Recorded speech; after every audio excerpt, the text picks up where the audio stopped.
What are the different types of English proficiency tests available worldwide? IELTS এর overview যেটা, তো এটার হচ্ছে স্কেল হচ্ছে 0 থেকে 9 এর। এটা গভর্নিং বডি বলতে হচ্ছে আছে তিনটা গভর্নিং বডি। সেটা হচ্ছে IDP, British council, Cambridge assessment English. Cambridge assessment ইংলিশটা হচ্ছে ইউনিভার্সিটি অফ ক্যামব্রিজের একটা হচ্ছে একটা ইনিশিয়েটিভ, যারা হচ্ছে আইএলটিএস এর গুণগত মান যেন বজায় থাকে সেদিক থেকে প্রোগ্রাম, টেস্টের স্ট্রাকচার, এই জিনিসগুলো তারা হচ্ছে ডিটারমাইন করে। আর ব্রিটিশ কাউন্সিল আর আইডিপি, আমাদের দেশে আইএলটিএস এক্সাম দিতে গেলে আইডিপি অথবা ব্রিটিশ কাউন্সিল যে কোনো একটার আন্ডারে আমাদের হচ্ছে রেজিস্ট্রেশনটা করতে হয়। তো হচ্ছে এই দুইটা হচ্ছে গভর্নিং বডি বলা যায়, যারা আমাদের এই সাউথ এশিয়ান কান্ট্রি গুলোতে মোটামুটি হচ্ছে পপুলার টেস্ট প্রোভাইডিং এর জন্য। তো হচ্ছে এখানে আইএলটিএস এর তিনটা ক্যাটাগরি আছে। একটা হচ্ছে একাডেমিক, একটা হচ্ছে জেনারেল ট্রেনিং, আর একটা হচ্ছে লাইফ স্কিলস। ও, এখানে আরেকটা জিনিস মিসিং হয়ে গেছে। আইএলটিএস এর একটা হচ্ছে স্পেশাল ফর্ম হচ্ছে ক্রিয়েট হয়েছে প্রায় মনে হয় 4-5 বছর হয়েছে। IELTS general for UK VI. UK VI হচ্ছে ইউকে ভিআই বলতে ইউকে তে, মানে হচ্ছে ইউনাইটেড কিংডমে যদি হচ্ছে ভিসা পারপাস অথবা স্টাডি পারপাস অথবা জব পারপাস যে কোনো কিছুর জন্যই স্পেশালি হচ্ছে ইউকে ভিআইটা তারা প্রেফার করেন। তো এটা অন্য কোনো কান্ট্রিতে না, জাস্ট ইউকের জন্য। তো আর হচ্ছে সেটিং এর দিক থেকে একটু ডিফারেন্স হচ্ছে ইউকে ভিআইটা মোটামুটি আমার যতদূর মনে পড়ে এটা হচ্ছে কম্পিউটার বেসটাই হচ্ছে মনে হয় বেশি। আমাদের দেশে ইউকে ভিআইটা মেইনলি মেবি কম্পিউটার বেস, যে ফর্মটা সেটাই হচ্ছে হয়, মানে ইন্টারনেট বেস যেটা। পেপার বেসড হয় কিনা আমি ঠিক জানি না, যতদূর মনে পড়ে। তবে আমি যতদূর দেখেছি কম্পিউটার যে বেসটা সেটাই হচ্ছে, মানে ইন্টারনেট বেস সেটাই ইউকে ভিআই এর জন্য আমাদের দেশে হয়। যেসব হচ্ছে প্রতিষ্ঠানে মানে মেন্টরস অথবা হচ্ছে আরো যেই ইয়েগুলো প্রতিষ্ঠানগুলো আছে সেখানে যেগুলোতে আইডিপি ব্রিটিশ কাউন্সিলের জন্য রেজিস্ট্রেশন করা যায় সেগুলোতে ইউকে ভিআই এর জন্য রেজিস্ট্রেশন করা যায়। তো হচ্ছে এদিক থেকে এখন আমরা যদি ব্যাক করি ক্যাটাগরি গুলোতে, এটুকুই ইউকে ভিআই এর জন্য। এখন ক্যাটাগরির দিক থেকে একাডেমিকটা হচ্ছে স্টাডি অ্যাব্রড পারপাসের জন্য ইম্পর্টেন্ট, আইএলটিএস একাডেমিক যেটা।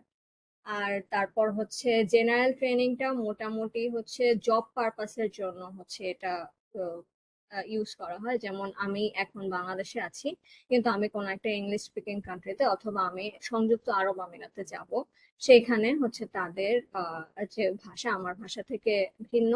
তো হচ্ছে তাই তারা হচ্ছে আমাকে বলছে যে তুমি তোমার ইংরেজি প্রফিসিয়েন্সি লেভেল আমাকে দাও। সেইখানে আমার আইএলটিএস এর জেনারেল ট্রেনিং যে টেস্ট রিপোর্ট ফর্মটা, টিআরএফ ফর্ম যেটাকে বলা হয়, সেটা আমরা সাবমিট করব। আবার একাডেমিক দিক থেকে স্টাডি অ্যাব্রড পারপাসে এটা হচ্ছে আইএলটিএস এর সবচেয়ে পপুলার, যেটা স্টুডেন্টদের ক্ষেত্রে সেটা বিভিন্ন হচ্ছে ইউনিভার্সিটি এটা প্রেফার করে। তো সেই দিক থেকে এই তিনটা ক্যাটাগরি মোটামুটি আছে। এর মধ্যে সবগুলোতেই হচ্ছে দুইটা ফর্ম আছে, কম্পিউটার অথবা পেপার বেসড। পেপার বেসড হচ্ছে যেটা হাতে লেখে, আর কম্পিউটার হচ্ছে কম্পিউটারে কোশ্চেন আসবে, আমি কোশ্চেন গুলো হচ্ছে টাইপিং করব অথবা হচ্ছে লিখ চুজ করব, মানে ক্লিক করব সেটা। তো ওটা পুরোপুরি যেটা কম্পিউটার বেস সেটা পুরোপুরি কম্পিউটারের মাধ্যমে হবে, আর যেটা পেপার বেস সেটা হচ্ছে পেপারে। আর তারপর হচ্ছে আইএলটিএস অনলাইন একটা আছে, যেটা হচ্ছে একাডেমিক ক্যাটাগরিতে শুধুমাত্র অ্যাভেলেবল। এটা হচ্ছে ঘরে বসে কেউ যদি আইএলটিএস এক্সাম দিতে চায় টেস্ট সেন্টারে না গিয়ে, সেদিক থেকে আইএলটিএস অনলাইনটা, অথবা এমন বিশেষ কিছু সিচুয়েশন রাইজ করতে পারে যে দেশে যুদ্ধ হচ্ছে, আমরা হয়তোবা হচ্ছে লাকি, কিন্তু অনেক কান্ট্রিতেই এখনো হচ্ছে যুদ্ধ হচ্ছে, তো সেই দিক থেকে তারা ঘরে বসে যাতে এক্সাম দিতে পারে সেদিক থেকে আইএলটিএস অনলাইন তাদের জন্য। আর আইএলটিএসটা মোটামুটি হচ্ছে ওয়াইডলি অ্যাকসেপ্টেড ওয়ার্ল্ড ওয়াইডে। আর এটার চারটা পার্ট আছে। এটা হচ্ছে speaking, listening, reading, writing. Speaking এক্সামটা হচ্ছে আলাদা হয়, লিসেনিং, রিডিং আর রাইটিংটা হচ্ছে মেইন এক্সামের আন্ডারে আলাদা। মানে স্পিকিং টেস্টটা খুব আমাদের তো হচ্ছে ডিটারমাইন করতে হয় যে এক্সাম ডেটটা হচ্ছে কবে বুকিং করতে হয়। সেই বুকিং এর ডেটে হচ্ছে স্পিকিং এক্সামটা মোটামুটি 1 সপ্তাহ মধ্যে থাকে মেইন এক্সামের ডেট থেকে, আগে অথবা পরে। আর লিসেনিং, রিডিং, রাইটিং এই 3টা সেগমেন্ট হচ্ছে একসাথে নেওয়া হয় 3 ঘন্টার একটা এক্সাম, যেটা আলাদা একটা ডেটে। আমরা হচ্ছে বলছিলাম আইএলস নিয়ে। তো এদিক থেকে আমার দিক থেকে কিছু টিপস এন্ড ট্রিক্স যদি বলি আইএলস এর এক্সাম বুকিং এর ক্ষেত্রে, তো আমাদের যেহেতু মোটামুটি 3 মাস আগে থেকেই আমরা হচ্ছে চাইলে আইএলস এক্সামটা বুক করতে পারি, 2-3 মাস আগে থেকে। তো সেদিক থেকে আমাদের প্রথমেই দেখতে হবে ব্রিটিশ কাউন্সিল অথবা আইডিপির ওয়েবসাইটে আমরা নিজেরাও যেতে পারি, অথবা এই যে এখানে লিঙ্ক দেওয়া আছে দুইটা, এই দুইটা লিঙ্কে গিয়ে আমরা এখানে একটা লিঙ্ক আইডিপির, একটা লিঙ্ক ব্রিটিশ কাউন্সিলের, তো তাদের ওয়েবসাইটে গিয়ে আমরা চেক করতে পারি যে কোন কোন ডেটে হচ্ছে এই মাসের কোন কোন ডেট গুলোতে এক্সাম আমার কান্ট্রিতে নেওয়া হচ্ছে আইএলস এর। অথবা আমরা যদি টেস্ট সেন্টারে যাই সেখানে অবশ্যই রিপ্রেজেন্টেটিভ থাকে, সেও এই জিনিসগুলো আমাদেরকে বলবে। তো এই দিক থেকে যে জিনিসটা তারা বলে না, এই দিক থেকে আমাদের এটা জেনে রাখা ভালো, সেটা হচ্ছে স্পিকিং টেস্টটা বেটার হয় যদি হচ্ছে অ্যাটলিস্ট যে মেইন এক্সাম মানে লিসেনিং, রিডিং, রাইটিং সেটা থেকে 2-3 দিনের অ্যাটলিস্ট যেন একটা ডিফারেন্স থাকে। এতে করে যেটা হয় মেইন এক্সামের আগে আমরা হচ্ছে একটুখানি হলেও প্রিপারেশন নেওয়ার জন্য সময় পাই আলাদা আলাদা ভাবে। অথবা স্পিকিং এক্সাম হচ্ছে ভালো হলো না, কিন্তু আমার কিন্তু ব্যান্ড স্কোর 4টার উপরেই হচ্ছে আমার ইভালুয়েট হবে। তো সেদিক থেকে আমার ওইটা ডিপ্রেশন যেন এই এক্সাম গুলোতে এফেক্ট না করে, সেই জন্য অ্যাটলিস্ট 2-3 দিনের ডিফারেন্স যেন থাকে, এভাবেই আমার মনে হয় এক্সাম স্লটটা বুক করাটা বেটার। এছাড়া একই দিনেও বিভিন্ন স্লট থাকে, যেমন হচ্ছে সকালে এক্সাম হয়, দুপুরে এক্সাম হয়, আহ আহ, সন্ধ্যা। তো হচ্ছে সেদিক থেকে আমাদের হচ্ছে দেখতে হবে যে আমার জন্য কোনটা বেটার। আমার এছাড়া টেস্ট সেন্টারের ক্ষেত্রে আমার লোকেশন থেকে ইজি যাওয়া, পাশাপাশি হচ্ছে আম, আমি হচ্ছে ওখানকার যে টেস্ট সেন্টারটা আমি চুজ করছি সেখানে সবকিছু ফ্যাসিলিটি গুলো, অথবা এনভায়রনমেন্টটা কেমন, আশেপাশে কনস্ট্রাকশনের কাজ চলছে বা আওয়াজ আছে, অনেক নয়েজি, আমি পরীক্ষায় এক্সামে কনসেন্ট্রেট করতে পারবো না, যে ব্যাপারগুলোতে আমার চুজ করার অপশন আছে সেই ব্যাপারগুলোতে আমরা যেন সাবধান হতে পারি। এদিক থেকে এই জিনিসগুলো খেয়াল রাখা হচ্ছে আমাদের জন্য আমার মতে ম্যান্ডেটরি।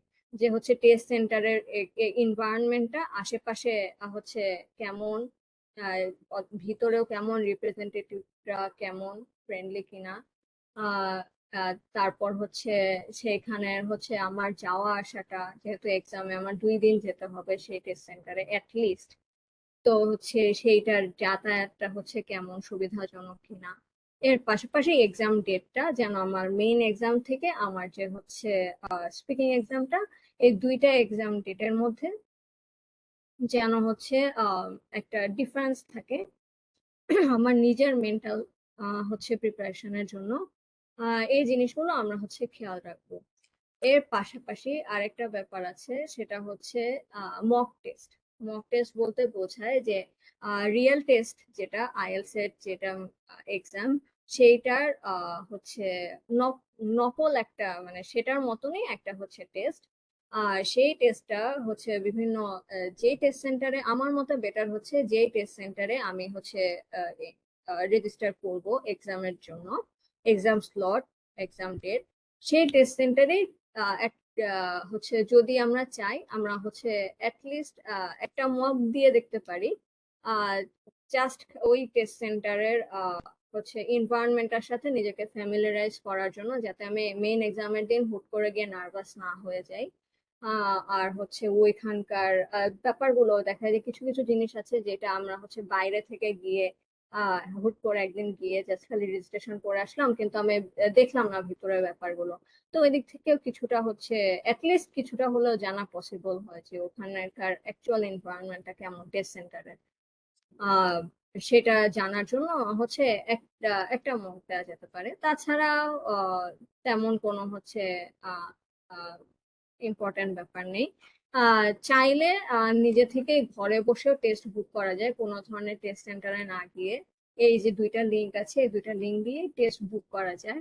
লিঙ্কে যদি আমরা হচ্ছে ঢুকি, প্রথমে হচ্ছে এই লিঙ্কটাতে, এখানকার একটা লিঙ্কে ঢুকলে হচ্ছে আমরা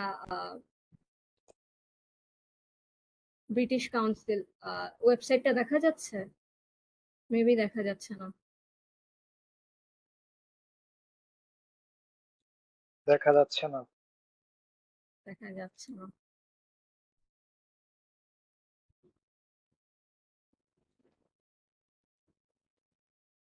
আচ্ছা, শেয়ারিং অফ করতে হবে, তাহলে এটা আমরা লাস্টে গিয়ে চেক করব যদি আমাদের টাইম থাকে। এখানকার একটা লিংকে হচ্ছে গেলে ব্রিটিশ কাউন্সিলের ওয়েবসাইটে নিয়ে যাবে, যেখানে হচ্ছে ইজিলি দেখা যাবে যে এই মাস বা হচ্ছে আগামী কয়েক মাসের মধ্যে এই বাংলাদেশে কোন কোন এক্সাম স্লট গুলো ফাঁকা আছে, কোন কোন ডেতে। আর আর একই সাথে আইডিপিরও হচ্ছে একটা লিংক আছে, যে এখানে গেলে দেখা যাবে আইডিপির আন্ডারে কোন কোন এক্সাম স্লট কোন কোন ডেটে খালি আছে এই দেশে। সেখানে গিয়ে আমরা নিজেরাই বুক করতে পারি। টেস্ট ফি পরিশোধ করার জন্য টেস্ট সেন্টারে যাওয়া যায়, টেস্ট সেন্টারে গেলে তারা এক্সট্রা অ্যাডিশনাল কোনো ফি দিবে না, যে ঠিক যে যতটুকু ফি 22,500 টাকা, এই 22,500 টাকাই তারা নিবে। আর হচ্ছে তাছাড়া আমরা বিকাশেও পে করতে পারি, ক্রেডিট কার্ড ডেবিট কার্ডেও পে করা যায়, ইন্টারন্যাশনাল ভিসা মাস্টার কার্ড লাগে মেবি, আমি যতদূর জানি। আর আমার নিজেরটা আমি টেস্ট সেন্টারে গিয়েই হচ্ছে পে করেছিলাম, আমি হচ্ছে দেখতেছিলাম যে টেস্ট সেন্টারটা কেমন। তো এর পরে এইটুকুই আপাতত আইএলটিএস এর ওভারভিউ থেকে যদি বলি। তো সামনে যদি এরপরে আমাদের আছে টোফেল। টোফেল আর আইএলটিএস এর মধ্যে ডিফারেন্স তেমন না। টোফেলের ক্ষেত্রেও হচ্ছে এরকমই পার্ট থাকে, রিডিং, রাইটিং, স্পিকিং, লিসেনিং, চারটা। এটার স্কেল হচ্ছে 120। প্রত্যেকটা পার্ট মানে চারটা পার্টের প্রত্যেকটাতেই 30 30 30 30 করে। এটার গভর্নিং বডি যেমন আইএলটিএস এ হচ্ছে আইডিপি, ব্রিটিশ কাউন্সিল ক্যামব্রিজ, এখানে হচ্ছে ইটিএস। এই ইটিএস হচ্ছে এই টোফেল আইবিটি যেটা বা টোফেল আইটিপি, এই দুই যে মানে টোফেলের যে বিভিন্ন ভার্সন গুলো এটা পরিচালনা করে। তো টোফেলের বিভিন্ন ভার্সনের দিকে যদি আমরা বলি, টোফেলের হচ্ছে আইবিটি একটা আছে যেটা ইন্টারনেট বেসড টেস্ট। এটা হচ্ছে, এটা মোটামুটি স্টাডি অ্যাব্রড পারপাসে অ্যাকসেপ্ট করা হয় ইউএস, ইউকে, কানাডা, অস্ট্রেলিয়া এগুলোতে। এছাড়া আছে টোফেল পিবিটি বা পেপার বেসড টেস্ট। এটা হচ্ছে সেই সব রিজিয়ন গুলোতে যে যে সব রিজিয়ন গুলোতে ইন্টারনেট বেসড টেস্ট পসিবল না। এছাড়া স্পেসিফিক সিচুয়েশন যেমন আমাদের কান্ট্রিতে কয়েকদিন আগে ইন্টারনেট ব্ল্যাক আউট ছিল, বা এই ধরনের সিচুয়েশন গুলোতে কিভাবে যখন হচ্ছে ইন্টারনেট অ্যাক্সেস নেই যুদ্ধ বিধ্বস্ত দেশগুলোতে, সেই ক্ষেত্রে টোফেল আইবিটি যখন হচ্ছে পসিবল না, তখন টোফেল পিবিটিটা নেওয়া।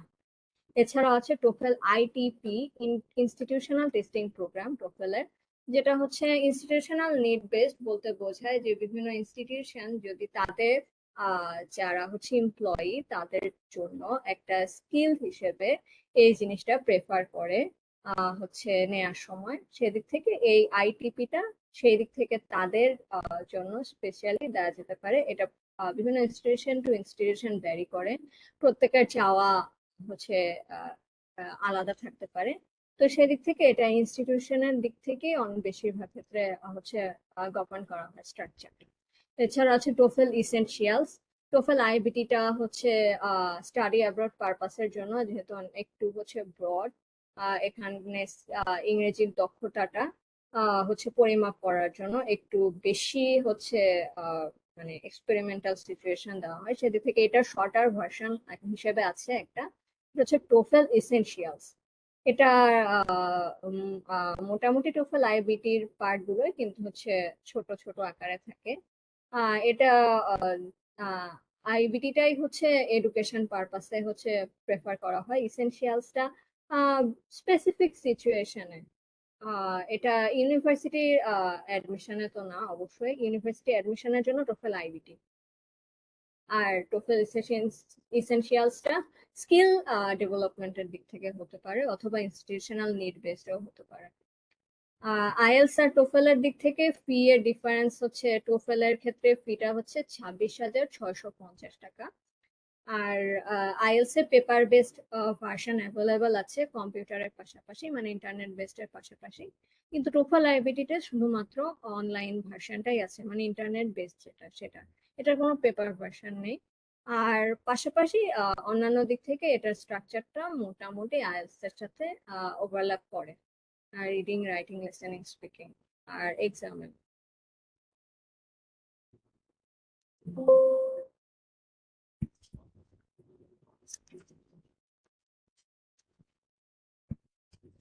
এরপরে আমাদের আছে ডুওলিঙ্গো। ডুওলিঙ্গো হচ্ছে আইএলস টোফেলের মতনই একটা হচ্ছে গভর্নিং বডি, এডুকেশনের মানে হচ্ছে একটা অর্গানাইজেশন। তারা হচ্ছে একটা টেস্ট প্রোভাইড করে। ডুওলিঙ্গো আমরা যতদূর জানি কোরিয়ান, তারপর হচ্ছে অন্যান্য যে মাল্টিলিঙ্গুয়ালদের জন্য তাদের অ্যাপ আছে। তারা বিভিন্ন হচ্ছে ল্যাঙ্গুয়েজে শিখিয়ে থাকে, সেখানে তাদের একটা স্পেসিফিক ইংলিশ টেস্টও আছে। তো সেটার স্কেল হচ্ছে 10 থেকে 160। তো এটার টেস্ট ফিটা কিছুটা কম, অনেকটাই কম, 7,700 টাকা। আর এটা অনলাইন বেসড। টেস্ট টাইম যেখানে আইএলস টোফেল এর ক্ষেত্রে অ্যাটলিস্ট 3 ঘন্টার 3 ঘন্টা থেকে 3 ঘন্টার একটু বেশি লাগে। সেখানে হচ্ছে মানে মেইন এক্সাম পার্ট গুলো, শুধু প্রিপারেশন তো আলাদা, চেকিং টেকিং ওগুলো তো আলাদা থাকে। আর ডুওলিঙ্গোতে হচ্ছে মোটামুটি 1 ঘন্টা। আর এটার স্কোরিংটা একটু ডিফারেন্ট। এখানে দুই ধরনের হচ্ছে স্কোর তারা শো করে, একটা হচ্ছে ইন্ডিভিজুয়াল সাব স্কোর আর একটা integrated sub score. Individual sub score হচ্ছে ঠিক আইএলস টোফেলে যে জিনিসগুলো থাকে, listening, reading, speaking, writing. Integrated sub scores, individual sub স্কোর্সে এই ডুওলিঙ্গোতে হচ্ছে এই জিনিসগুলোই হচ্ছে দেখা হয়, লিসেনিং, রিডিং, স্পিকিং, রাইটিং। এছাড়াও এক্সট্রা হিসেবে দুইটাকে যে কোনো দুইটার কম্বাইনেশন থেকে চুজ করে তারা আরেকটা সাবস্কোর নিয়ে এসেছে স্কোরিং এর, সেটা হচ্ছে ইন্টিগ্রেটেড সাবস্কোর, যেটা তারা বলছে। এখানে 4টা হচ্ছে ভাগ আছে: লিটারেসি, কনভারসেশন, কম্প্রিহেনশন, প্রোডাকশন। লিটারেসিতে তারা হচ্ছে রাইটিং আর হচ্ছে রিডিংটা দেখে। প্রোডাকশনে তারা হচ্ছে রাইটিং আর হচ্ছে স্পিকিংটা দেখে। তাছাড়া হচ্ছে কনভারসেশনে তারা হচ্ছে লিসেনিং আর স্পিকিংটা দেখে, মানে কনভারসেশনের দিক থেকে। আর কম্প্রিহেনশনে তারা লিসেনিংটা দেখে, ইয়ে রিডিংটা দেখে। তো এইভাবে দুইটা স্কিল সেট কম্বাইন করে তারা হচ্ছে ইন্টিগ্রেটেড সাব স্কোরের ট্রেনটা নিয়ে আসছে। এটা একটু আলাদা অন্যান্য স্কোরিং থেকে। পরবর্তীতে পিটিইতেও এই জিনিসটা দেখা যায় না তেমনটা, এইটাতেই এই তারা হচ্ছে এই নতুনত্বটা নিয়ে আসছে। তবে এই দিক থেকে ডুওলিঙ্গোকে দেখলে মনে হতে পারে যে হচ্ছে এখানে হচ্ছে কস্ট কম, তারপর হচ্ছে এখানে সময়, টেস্ট টাইমে সময় কম লাগে। তারপরে হচ্ছে এখানে হচ্ছে রেজাল্ট ডেলিভারির দিক থেকেও দেখা যায় যে আইএলস এ প্রায় 13 দিনের সময় লাগে, টোফেলে 1 সপ্তাহ থেকে 10 দিন লাগে। আর ডুওলিঙ্গোতে সেখানে 2 দিন লাগে। তো এই দিক থেকে এটা অ্যাডভান্টেজ। তো তাহলে অনেকেই বলতে পারে যে তাহলে আমরা ডুওলিঙ্গো কেন নিচ্ছি না। তো সেদিক থেকে আসলে ডুওলিঙ্গোটা মোটামুটি এতটা ট্রেডিশনালের মধ্যে পড়ে না, এটা অনেকটাই নতুন। আর এদিক থেকে হচ্ছে আইএলস আর টোফেল অনেক দিন থেকে চলে আসতেছে।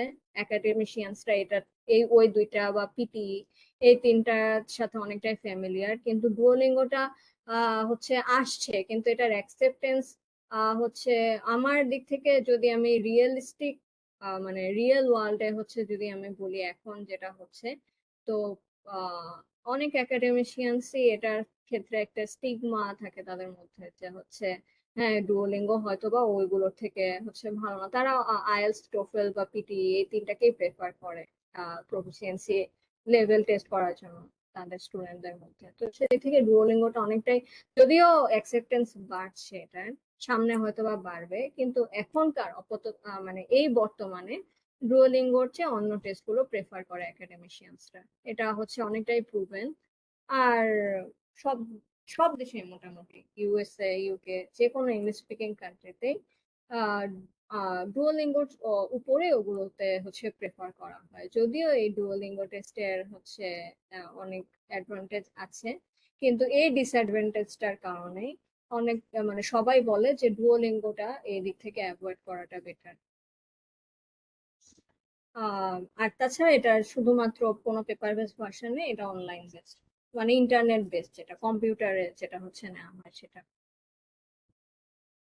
এরপরে আমাদের পিটি, মানে পিয়ারসন টেস্ট অফ ইংলিশ, এটাও অনলাইন বেসড। আইএলটিএস টোফেলের মতনই অনলাইন বেসড। এটার টেস্ট টাইম লেন্থ হচ্ছে 2 ঘন্টা, যেখানে আইএলটিএস টোফেলের হচ্ছে 3 ঘন্টা বা 3 ঘন্টার একটু বেশি, আর ডুওলিঙ্গোতে 1 ঘন্টা মোটামুটি। সেখানে এটা 2 ঘন্টা, কম্পারিজনের দিক থেকে যদি আমি বলি। আর পিটি হচ্ছে আছে একটা একাডেমিক আর একটা হচ্ছে জেনারেল। একাডেমিকটা হচ্ছে ইউনিভার্সিটি অ্যাডমিশন আর ভিসা অ্যাপ্লিকেশনের জন্য, আর আরেকটা হচ্ছে জেনারেল, যেটা সেটা হচ্ছে নন একাডেমিক পারপাস, যেমন এমপ্লয়মেন্ট অথবা স্কিল ডেভেলপমেন্ট কোর্সের অংশ হিসেবে পিটি জেনারেলটা অ্যাকসেপ্ট করা হয়। এটার ফি হচ্ছে 23,800 টাকা। আর হচ্ছে আইএলটিএস আর টোফেলের আহ মতনই এখানে হচ্ছে আইএলটিএস আর টোফেলের থেকে একটু আলাদা পিটি এর ক্ষেত্রে, সেটা হচ্ছে ইন্টিগ্রেটেড টাস্ক। এটা স্কোরিংটা ডুওলিঙ্গোর ক্ষেত্রে স্কোরিং হচ্ছে ইন্টিগ্রেটেড স্কোরিং ফলো করা হয়, যেখানে বললাম যে ওই যে লিটারেসি, প্রোটেকশন, কম্প্রিহেনশন। এই পিয়ারসন টেস্ট অফ ইংলিশে সেই ক্ষেত্রে ইন্টিগ্রেটেড টাস্ক একটা টার্ম নিয়ে আসা হয়েছে, যেখানে হচ্ছে স্পিকিং, লিসেনিং, রিডিং, রাইটিং এই স্কিল গুলোকে একসাথে টেস্ট করা হয়। মানে একটা এক্সাম, একটা কোশ্চেনের মধ্যে কিছু স্পিকিং রিলেটেড থাকে, কিছু কিছু লিসেনিং রিলেটেড থাকে। মানে হচ্ছে এমন ভাবে টেস্ট করা হয় যাতে একজন এক্সামিনার একসাথে একটা ইন্টিগ্রেটেড এনভায়রনমেন্ট ফেস করে এই স্কিল গুলো টেস্ট করার ক্ষেত্রে। যেখানে আইএলটিএস আর টোফেলে ইন্ডিভিজুয়াল, যেমন লিসেনিং এর ক্ষেত্রে শুধুমাত্র শোনার স্কিলটা দেখা হবে, রাইটিং এর ক্ষেত্রে শুধুমাত্র লেখার স্কিলটা দেখা হবে, রিডিং এর ক্ষেত্রে শুধুমাত্র পড়ার স্কিলটা দেখা হবে। সেইখানে এই জায়গাতে একটু ডিফারেন্ট, যে হচ্ছে এই ইন্টিগ্রেটেড টাস্কের আন্ডারে একসাথে একটা ইন্টিগ্রেটেড স্কিল অ্যাসেসমেন্টের একটা হচ্ছে এনভায়রনমেন্ট তারা ক্রিয়েট করার ট্রাই করে, সেপারেট অ্যাসেসমেন্টের বদলে আইএলটিএস আর টোফেলের মতো। তো এদিক থেকে পিটিটা একটু আলাদা। আম, এটা মোটামুটি অনলাইন বেস। তো সেদিক থেকে যদি ডুওলিঙ্গোর দিক থেকে তারা যেটা করছে, তারা হচ্ছে এই আইএলটিএস, টোফেল, পিটি এই তিনটার দিক থেকে তারা হচ্ছে একটা কম্বাইনেশন দেখানোর ট্রাই করছে, হচ্ছে ট্রাই করতেছে। ইন্টিগ্রেটেড স্কোরিংটা ডুওলিঙ্গোর, এটা তারা নিউলি হচ্ছে নিয়ে আসছে, 1 বছর হয়েছে মনে হয়। আর পিটি, আইএলটিএস, টোফেল এই তিনটা অনেক আগে থেকেই আছে। পিটি তে হচ্ছে এই জিনিসটা একটু আইএলটিএস টোফেল থেকে আলাদা। এই তিনটা টেস্ট ফির মধ্যে আইএলটিএস এরটাই হচ্ছে তুলনামূলকভাবে কম, 22,500। টোফেলেরটা ম্যাক্সিমাম সবচেয়ে বেশি, তার সেকেন্ডে পিটি, টোফেলের পরে পিটি। আইএলটিএসটা হচ্ছে সবচেয়ে কম হচ্ছে কস্টের দিক থেকে।